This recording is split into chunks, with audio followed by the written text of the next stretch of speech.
प्यार से कहिए सभी सद्गुरु माता सदीक्षा सविंदर हरदेव जी महाराज की सत्संग का संतों के खिले खिले चेहरे और भक्ति से सराबोर भाव श्रवण करके निरंतर कल और परसों तुमसे यात्रा शुरू हुई। गंगापुर सिटी सवाई माधोपुर लाखेरी भूमि और फिर ये कोटा आपके चरणों में आने का सफर बना और निरंतर इस क्षेत्र में जहाँ महात्मा प्रहलाद जी और समस्त टीम अलग अलग स्थानों के जो मुखी महात्मा, सेवा दल के संचालक महात्मा, क्षेत्रीय संचालक महात्मा, कुछ ज्ञान प्रचारक भी साथ थे। निरंतर सभी का यही प्रयास कि सच की इस आवाज़ को घर घर तक पहुंचाया जाए, जन जन तक पहुंचाया जाए। सभी का बहुत धन्यवाद करता है कि आप सब ने ये अवसर दिया, आपके दर्शन हो रहे हैं और दास की तारीफ में बहुत सारे शब्द कह दिए गए और आदरणीय मुखी साहब ने कहा, बताया, बिल्कुल बढ़िया फरमाया कि तारीफ के मोहताज नहीं है। दास को लगता है दास तारीफ के लायक ही नहीं है।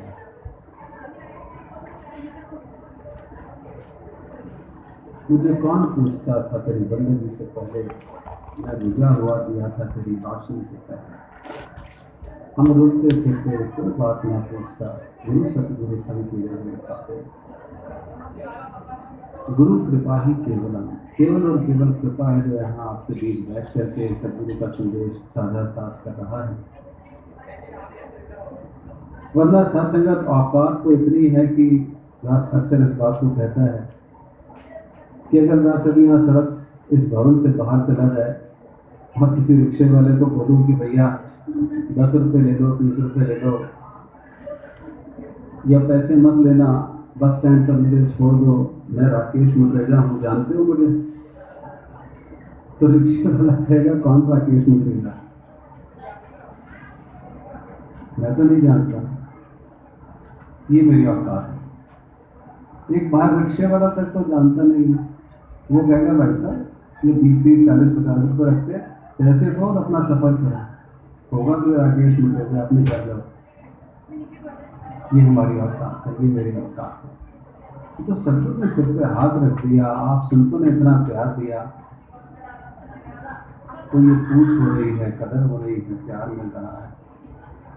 इसलिए सत्संग के आशीर्वाद लेना कि अपनी औकात कभी ना है और सतगुरु की सौगात कभी ना है। और सतगुरु की जो मुख्य सौगात है वो ये ब्रह्म विद्या ही है, गुरमत है, जो हर चीज का आधार है, जो हर गुण का, हर सुख का आधार है, मूल है, रूट है। और हम सब जानते हैं कि जब तक एक पेड़ की जड़ मजबूत ना हो, जब तक उसकी जड़ का पोषण न किया जाए,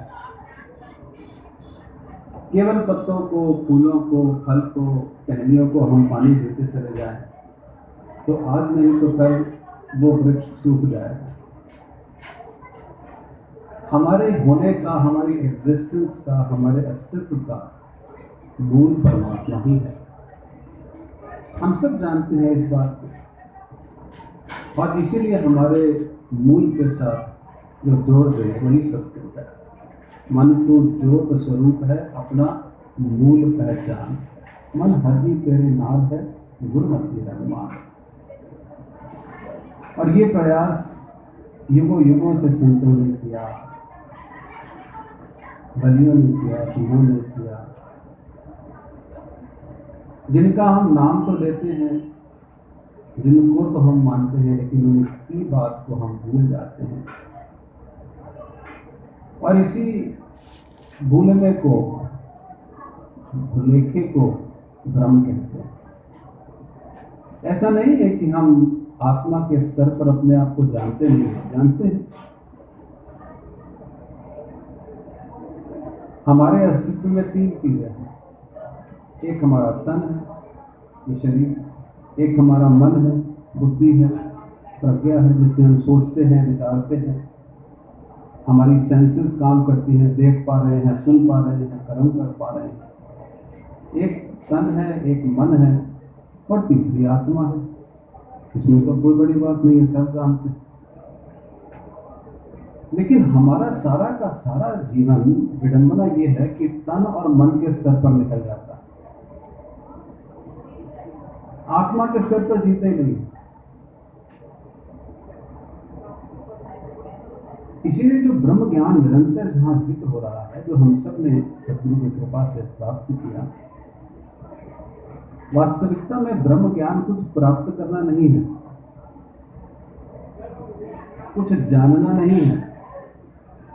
अब बड़ी अजीब सी बात रही, आज तक तो यही पता लग रहा था कि ब्रह्म ज्ञान यानी परमात्मा को जानना। ब्रह्म ज्ञान वास्तविकता में कुछ जानना नहीं है, बल्कि जो जान चुके हैं उसको भुलाने का नाम है ब्रह्म ज्ञान।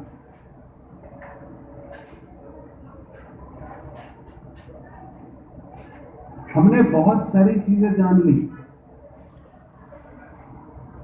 जब से जन्म हुआ, जितने जन्म में हम संस्कार लेते लेते, कितने जन्म, कई जन्म बने कीट पतंगा, कई जन्म पर नील कुरंगा, कितने कितने जन्मों में कभी कुछ बने, कभी कुछ बने। संस्कारों को इकट्ठा करते रहे, पहचानों को इकट्ठा करते रहे। वास्तविकता में तो हम परमात्मा का ही रूप थे। एको ब्रह्म अस्ति द्वितीयो नास्ति। अभी अभी हमने सुना अखंड मंडलाकारम व्याप्तम येन चराचरम। संदीप जी हमारे काउंसलर साहब अभी बता करके गए। बात तो ये करते ही है कि अखंड मंडलाकारम व्याप्तम येन चराचरम, हम उसी का अंश है, आत्मा अंश जीव अविनाशी। ये सारी बातें समझ में आ रही हैं, लेकिन मैंने अपनी इतनी सारी पहचानों के पिटारे इकट्ठे कर लिए, इतनी सारी पहचानों का एक सिलसिला इकट्ठा कर लिया कि मैं अपनी असली पहचान को भूल ही गया। अपनी असली पहचान को मैंने ढक लिया। ठीक वैसे जैसे एक, मान लीजिए, सोच लीजिए कि एक सोने का खंबा हो, स्वर्ण खंबा, सोने का खंबा, प्योर गोल्ड, 24 कैरेट गोल्ड का। अब कोई उसको देखेगा तो क्या कहेगा? यही कहेगा हाँ ये सोने का खंबा है, प्योर गोल्ड है। लेकिन अब लोगों ने आके उस सोने के खंबे के ऊपर अलग अलग प्रकार के, अलग अलग रंग के, अलग अलग क्वालिटी के धागे बांधने शुरू कर दिए। कोई आया, उसने उसके ऊपर लाल रंग का धागा, रेशमी सा धागा बांधा। कोई आया, उसने एक सूती धागा बांध दिया हरे रंग का। कोई आया तो उसने ऊन लपेट दी काले रंग की। उस सोने के खंबे के ऊपर अलग अलग प्रकार के, अलग अलग फैब्रिक के, अलग अलग रंग के धागे बनते चले गए। इतने धागे बंध गए, इतने धागे बंध गए, इतने धागे बंध गए कि कुछ समय के बाद वो सोने का खंबा दिखना ही बंद हो गया। अब मुझे सिर्फ धागे दिख रहे हैं, ओनली थ्रेड्स, सिर्फ धागे, लाल, पीला, काला, नीला, गुलाबी, रेशमी, सूती, ऊन का, कुछ और, कुछ राजस्थानी, कुछ टाई एंड डाई धागे हैं, रंगीन रंगीन। और वही मेरी पहचान है, क्योंकि नीचे जो असलियत है वो तो दिख ही नहीं रही है। असलियत गुम नहीं हुई है, छुप गई। मुझे मालूम है अपनी असली पहचान है, लेकिन मैंने अपनी पहचान को इतनी सारी पहचानों के साथ ढक लिया। क्या क्या पहचानें बना ली, बहुत सारी पहचानें। मैं फला जाति का हूं, मैं फला धर्म का हूं,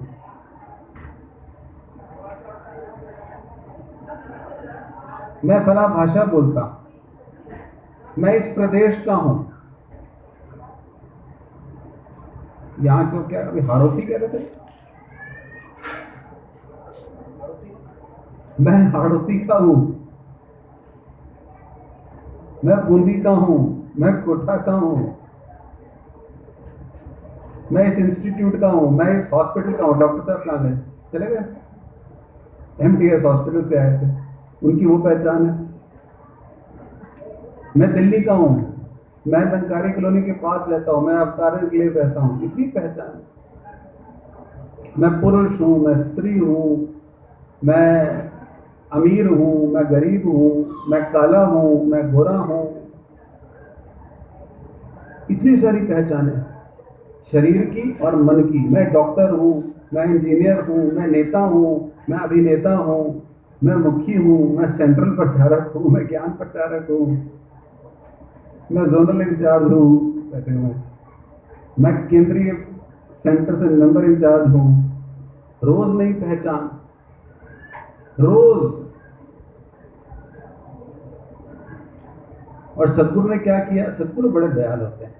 सदगुरु को पता है ये सारे जितने धागे हैं ना इसके ऊपर बंधे हुए, झूठी पहचानों के, ये सारे आपस में कनेक्टेड हैं, सारे आपस में जुड़े हुए हैं। एक धागा दूसरे से, दूसरा तीसरे से, सारे जितने धागे हैं ना उस सोने के खंभे के ऊपर, वो सारे के सारे जुड़े हुए हैं।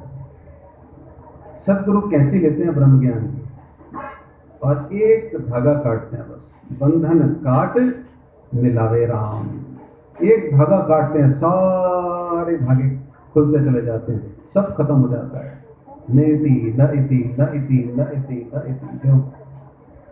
शंकराचार्य ने जो ब्रह्म ज्ञान दिया, एको ब्रह्म अस्ति द्वितीयो न अस्ति, तू ये भी नहीं है, तू ये भी नहीं है, तू ये भी नहीं है, ना तो हिंदू, ना तो मुस्लिम, ना तो सिख, ना तो ईसाई, ना तो पंजाबी, ना तो राजस्थानी, ना अमेरिकन, ना अमीर, ना गरीब, ना स्त्री, ना पुरुष, ना जानवर, कुछ नहीं है।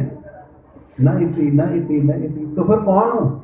बस जब सब कुछ हटा दिया, ये तो है, तो ब्रह्म है। एको ब्रह्म अस्ति द्वितीयो न अस्ति। ओ अच्छा, मैं ये हूँ, मैं तो झूठी पहचानों में फंसा। ये है ब्रह्म ज्ञान। जानना नहीं, लर्निंग का प्रोसेस नहीं है। ब्रह्म ज्ञान is the process of unlearning. Unlearning रोज सदगुरु माता सुदीक्षा जी महाराज ने भी कहा, अनलर्न करना पड़ता है। रोज नई परिभाषा बना लेते हैं अपनी, वो सारी परिभाषाएं, सारी पहचानों से अपने आप को मुक्त कर लेना, यही ब्रह्म ज्ञान है, यही निरंकारी होना है। पुरानी पहचानें हटती हैं, नई पहचानें आ जाती। इसलिए बार बार बार बार अभी महात्मा कह रहे थे सिमरन किया करो। सिमरन करते हुए क्या कहना है? तू ही निरंकार। अब जब तू ही निरंकार कहा, इस परमात्मा को जैसे हमें सतगुरु ने ज्ञान दिया, जिस रूप में, उसी रूप में माया के 9 द्वारे हटा दिए। सारी की सारी जितनी भी सृष्टि है, एनो चीज़ा दृष्टमान ने जिसको कहते हैं माया ने, 10वां ब्रह्म है ना तो न्यारा एना विच समाया है, ये बता दिया, सारा कुछ हटा दिया। लेकिन समस्या ये है कि ये नहीं हटता, इसको हटाना बड़ा मुश्किल है। ये और इसके साथ जुड़ी हुई चीजें, अभी सिकंदर की मिसाल दे रहे, इकट्ठे किए कई जर कुल दुनिया के वाली थे, सिकंदर जब गए दुनिया से दोनों हाथ खाली थे। पर मेरी तो प्रॉपर्टी है, मेरा तो 200 गज का मकान है जो मैंने बड़ी मेहनत से बनाया है। सिकंदर गया होगा खाली हाथ, मेरा मकान, मेरी प्रॉपर्टी, मेरी स्कूटी, मेरी कार, मेरे बच्चे, मेरा बैंक बैलेंस,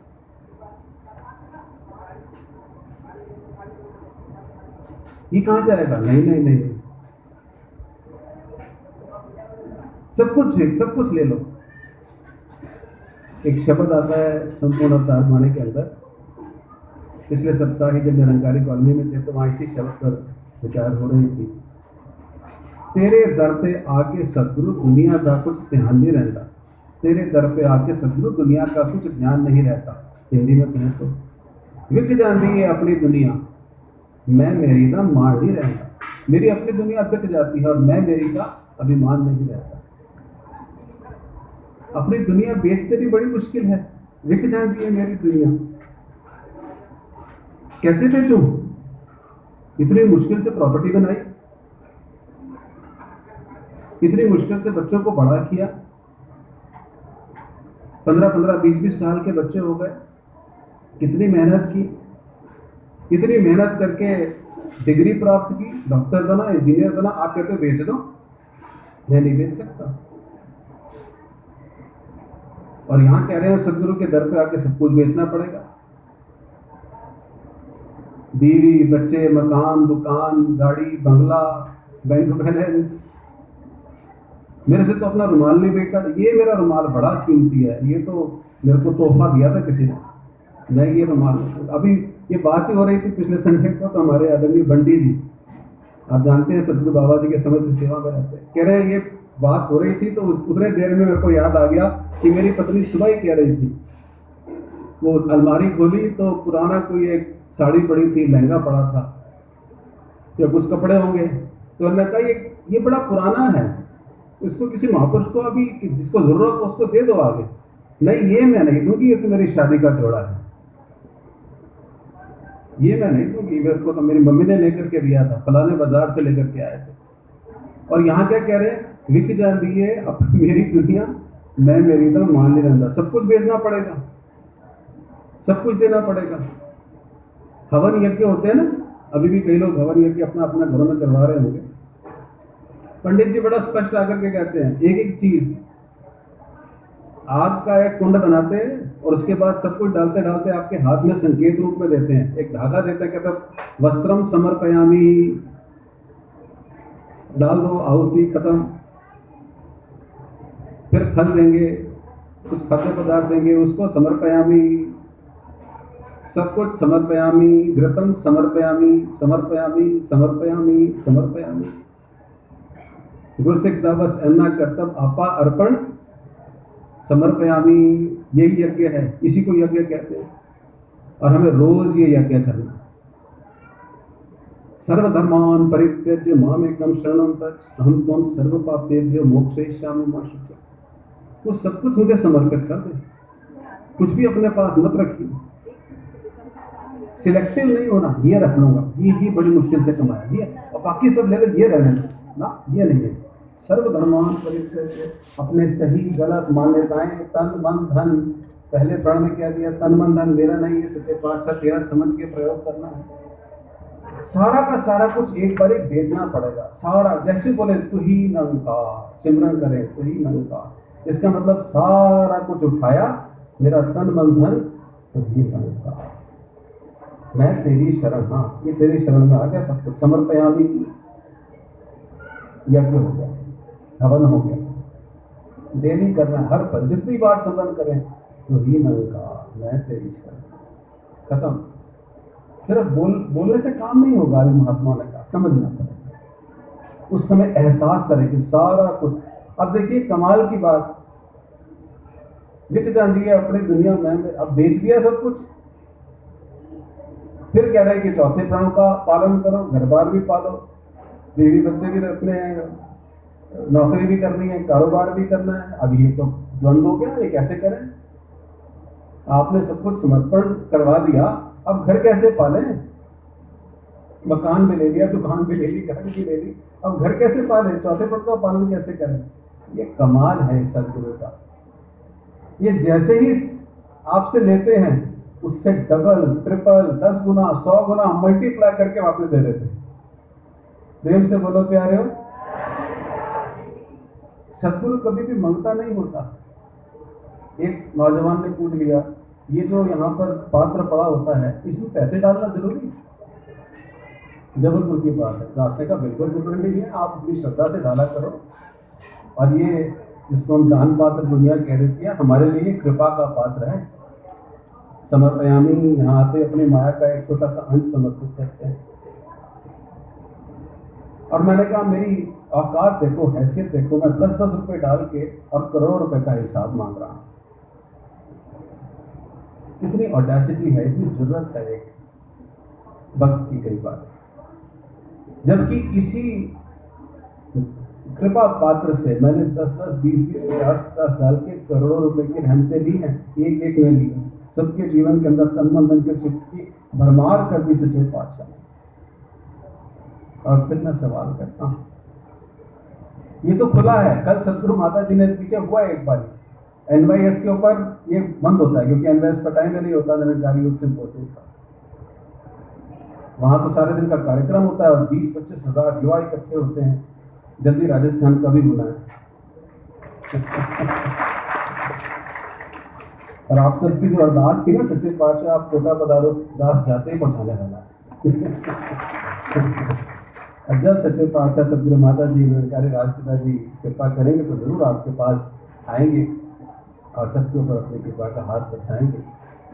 तो दास ने उस नौजवान को कहा, मैंने कहा ये खुला हुआ है, अगर किसी दिन सदगुरु ने इसके ऊपर हाथ रख के कह दिया ना आज के बाद कोई माया नहीं देगा, मैंने कहा यकीन रखना हम भीख मांगेंगे, सच्चे पातशाह इसको खोल, इसको बंद मत करो। ये तो हमारी कृपा का द्वार है, यहाँ से तो सब कुछ पाया है हमने, इसलिए कभी गुरु की कृपा पर शक न करें, संदेह न करें। गुरु हमेशा देने वाला होता है और उसने सदगुरु ने हमको भी देने वाला बना दिया। एक एक गुरसिक यहाँ पर देवी देवताओं का रूप बने। अनेक अनेक भक्तों को हमने देखा। अभी महात्मा बता रहे थे हमारे कमला जी, ये कमला जी सिर्फ वो कमला नहीं है, ये आपने सुना ही है, कमला जी की रचनाएं हम सुनते आ रहे हैं बचपन से। ये वो पागल वाले कमला नहीं है, ये वो कमल है जो साधु रह के दुनिया अंदर वांग कमल दे। ये ऐसे कमला होते हैं, कमल के समान जो जीवन जीते हैं। और ऐसी शिक्षाएं हमें सदगुरु ने दी है निरंतर, कि संसार में रहते हुए अनासक्त आसक्ति के साथ अटैचमेंट नहीं करनी, कब्जा नहीं करना, ओनरशिप नहीं करनी। सामान सारा दुनिया का है, दुनिया में हूँ, दुनिया का तलबदार नहीं हूँ, बाजार से निकला हूँ, खरीदार नहीं हूँ। बस ओनरशिप नहीं करनी, ये मेरा है ये नहीं कहना, उस भाव से कहना है समर्पयामि। फिर सदगुरु ने कहना ले, एक गाड़ी थी तेरे पास, मैं 2 देता हूँ, एक बंगला था 2 देता हूँ, क्योंकि अब तू उसको अपना नहीं मान रहा। तो कह रहा है तेरी कृपा है, 3 काल है सत्य तू, मिथ्या है संसार, सब कुछ तेरी कृपा है। जब तू मेरी कृपा ही मान रहा है तो फिर ले, मतलब ये भी देता हूँ, वो भी देता हूँ। अगर तू अपने आप को करता मानेगा, मैंने मेहनत की, मैंने कमाया, मैं ये मेरी डिग्री, तो फिर ईश्वर का एक काम है। महात्माओं ने पूछा ईश्वर करता क्या है? केवल साक्षी है, वो तो कुछ नहीं कर रहा, कर तो सारे हम ही रहे हैं। परमात्मा तो साक्षी है, भगवान कृष्ण ने कहा। तो संतों ने समझाया ईश्वर केवल एक काम करता है और वो है दंभ हरण। दंभ हरण मतलब अभिमान का, दंभ का हरण करना। जहां पर मेरे अभिमान का गुब्बारा इतना बड़ा हो जाता है, उसमें पिन मार देता है, हवा निकाल देता है, नीचे ले आता है। काहे का अभिमान कर रहा है? कबीर गर्व न कीजिए, ऊंचा देख आवाज, ऊंची बिल्डिंग, ऊंचा आवास, ऊंची डिग्री, ऊंचा पैसा, उन चीजों को देख करके कहते हैं कभी गर्व मत कर लेना, काल परे भूई लेटना, ऊपर जमीन है खास। तेरा समय कब आ जाएगा तुझे मालूम ही नहीं है। कोरोना के अंदर देखा ना, क्या ऐसे निकलते गए, ऐसे टीचर की तरह। रोज सुबह देखते थे टेलीफोन के अंदर मैसेज आता था, आज ये गया, आज ये गया, आज ये गया, आज ये गया। अभी हमारे आदरणीय सुलेख साथी जी कल अपनी यात्रा पूरी कर लो, अचानक से न्यूज आई, श्वास नगाड़ा पूछ का बाजत है दिन रात। बाबा वीर सिंह जी कबीरदास जी का शब्द पढ़ा करते थे। हर पल ये एहसास करवा रहे हैं कि जो छोटा सा जीवन मिला है, एक एक श्वास शुक्राने के अंदर, एहसास के अंदर, इस निरंकार के अपने वास्तविक निज रूप के एहसास के साथ जुड़ करके जियो। किसी पल भी इस झूठी पहचान के साथ, झूठी शान के साथ जुड़े मत रह जाना। इस संसार में रहो लेकिन डिटैच्ड अटैचमेंट, अनासक्त आसक्ति, किसी झूठी पहचान के साथ, किसी ऊपरी पहचान के साथ अपना नाता मत जोड़ना। और जब इस भाव से जियोगे तो फिर किसी चीज की कमी भी नहीं आएगी और कुछ मांगना भी नहीं पड़ेगा। कमाल की बात है, कुछ मांगना नहीं पड़ेगा और किसी चीज की कमी नहीं आएगी। यही चाहिए ना, यही तो अवस्था है भक्ति की। कुछ मांगा भी नहीं और किसी चीज की कमी नहीं। मांगा तो पता नहीं क्या मिल जाएगा और जो मांगा हो पता नहीं सुखदायी हो कि नहीं हो। इसलिए आदरणीय शास्त्री जी कहते थे मांग करके इसके ऊपर छोड़ दिया। और वो एक शब्द प्रयोग करते थे, कहते थे बच्चे कभी भी हड़ताल मत करना, नहीं नहीं तू मुझे दे, परमात्मा तू मुझे दे, सदगुरु को मुझे दे, कहते हड़ताल नहीं करनी। तेरा पाना मीठा लागे, नाम पतारक नानक मांगे। ईश्वर यत् करोति शोभनमेव करोति। पूरे का किया सब कुछ पूरा, खात बात कुछ नहीं। What ever happens for the best. दो सियानत है, एक मेरी एक परमात्मा की। दो इंटेलिजेंस है, एक मैं इंटेलिजेंट, एक परमात्मा इंटेलिजेंट। ज्यादा इंटेलिजेंट कौन? तो उसके ऊपर आधार कर लेना कि आप ज्यादा इंटेलिजेंट हो। आप देख लेना, मेरे से तो ज्यादा इंटेलिजेंट है, हमसे तो ज्यादा इंटेलिजेंट है, बल्कि सुपर सुपर सुपर इंटेलिजेंट है। पूरा ब्रह्मांड का रचयिता परमात्मा, उसके ऊपर निर्भर कर क्या करें। क्योंकि अपनी अकल से हुआ तो फिर फंस गए। एक मियाँ बीवी थे, फंस गए। कैसे फंसे? गरीब थे, रिक्शा चलाता था, लेकिन परमात्मा पर बड़ा भरोसा, अकीदा, भक्ति किया करता। रोज किसी न किसी धर्म स्थान पर जाना, हे परमात्मा कृपा कर, हे परमात्मा तू ही सब कुछ करने वाला है। बड़ी अरदास की, परमात्मा प्रसन्न हो गए। ऐसी एक कथा है, परमात्मा प्रसन्न हो गए, अंतर ध्यान हुआ, सामने प्रकट हो गए किसी न किसी तस्वीर के रूप में। बच्चा क्या मांगता है? प्रभु आप साक्षात मेरे सामने। कहानी है, कहानी को कहानी की तरीके से लेना, बाकी साक्षात दर्शन आपने कर रखे हैं परमात्मा। तो उसके सामने उसके इष्ट प्रकट हो गए और बोल बच्चा क्या चाहिए? महाराज आप जो दे दो। नहीं, तेरी 3 तमन्ना पूरी करूंगा, तेरी 3 तमन्ना पूरी करूंगा, 3 मुराद पूरी करूंगा। जब भी जो मांगना हो बताओ। महाराज मांग तो लो, लेकिन ऐसे मांग लिया घरवाली से पूछे बगैर तो डांटेगी। तो आप कहो तो घर जाकर के पूछ के आता हूँ। हाँ, मुझे समझ आ गई, घरवाली के बगैर तो नहीं चलता। तो ऐसा कर, तेरे को 24 घंटे का टाइम दिया, 24 घंटे का टाइम दिया। इस 24 घंटे में जब भी कुछ मांगना हो, हाथ खड़ा करना और बोलना प्रभु मेरी ये मुराद पूरी कर दो, तेरी मुराद पूरी हो जाएगी। वहां प्रभु आप धन्य हैं, आप धन्य हैं। यही जीवन बीत रहा है हमारा। ये जिंदगी हसरतों के सिवा कुछ नहीं, हसरतें बना रखी है बस। अब जाइए किसी धर्म स्थान पे, 99% लोग कोई ना कोई मुराद लेकर के गए होंगे, हसरत लेकर के। ये जिंदगी हसरतों के सिवा कुछ भी नहीं। ये मिला नहीं, वो किया नहीं, वो रहा नहीं, वो हुआ नहीं, बस यही चल रहा है। हसरतें। अब उसकी भी 3 हसरतें, लेकिन क्या मांगू? अच्छा मकान मांगता हूँ, नहीं, पैसा मांग लेता हूँ। अच्छा नहीं, गाड़ी भी तो चाहिए, कहीं जाना होता है। अच्छा बच्चों के लिए अच्छे कपड़े मांग लेता हूँ, खाना अच्छा मांग लेता हूँ। घबरा रहा है। फिर घर गया, जाते बीवी को बताया, अरे मेरे सपने में परमात्मा इष्ट मेरे गुरु जी आए थे और वो कह रहे थे जो मांगना हो 3 चीजें मांग लो, हाथ खड़ा करोगे मिल जाएगा। सच ऐसा हुआ? अच्छा सोचो अब क्या मांगना है? दुकान मांगते हैं, जायदाद मांगते हैं, ये मांग लेते हैं, वो मांग लेते हैं, बच्चे मांग लेते हैं। लगे हैं दोनों आपस में। पति ने कहा देख 2 चीजें तू मांग लिया, लेकिन एक चीज जो सबसे पहले मांगनी है ना, वो मुझे मांग ले। पत्नी पूछती है वो क्या है? कहते देख तेरी और मेरी, हम दोनों की नाक चपटी है। नाक दबी हुई होती है ना कई लोगों की, सुंदर नाक नहीं थी, बेडोल सी, सुंदर सुडोल नहीं थे, बेडोल सी नाक। कहता है पहले मुझे अपनी नाक ठीक करवा दी। सुंदर तो दिखना चाहिए, लोग मजाक उड़ाते हैं हमारा दोनों का, तो हमारी नाक सही होनी चाहिए।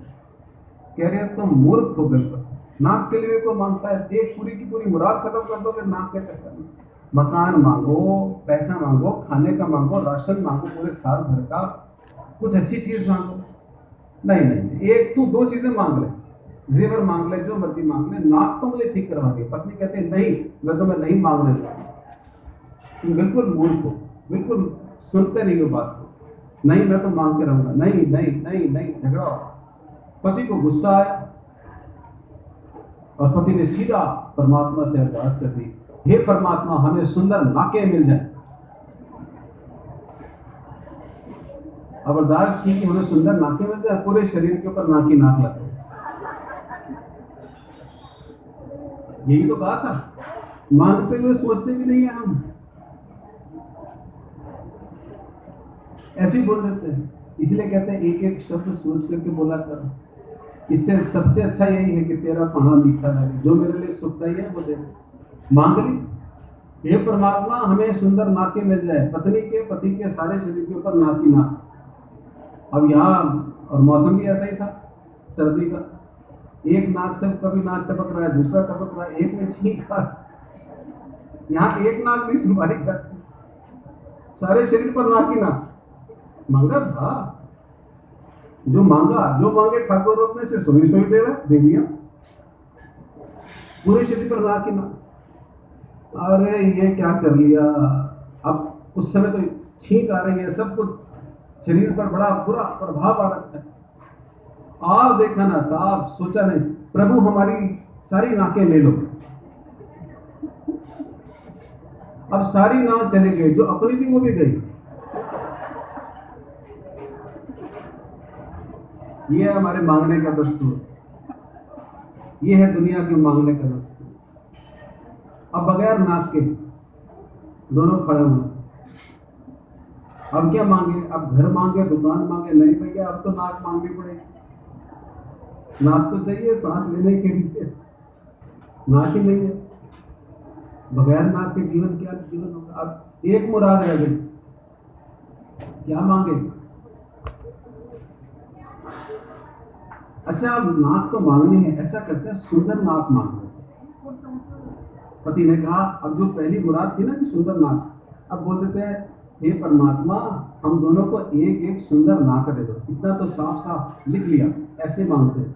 पत्नी ने कहा नहीं, अब अगर सुंदर नाक मांगोगे तो दुनिया पूछेगी ये सुंदर नाक कहाँ से आई, और फिर सबको जवाब देना पड़ेगा ऐसे ऐसे परमात्मा आए, उन्होंने 3 मांगने को कहा था, हमने ये सब कुछ नाटक किया, और फिर बेइज्जती होगी।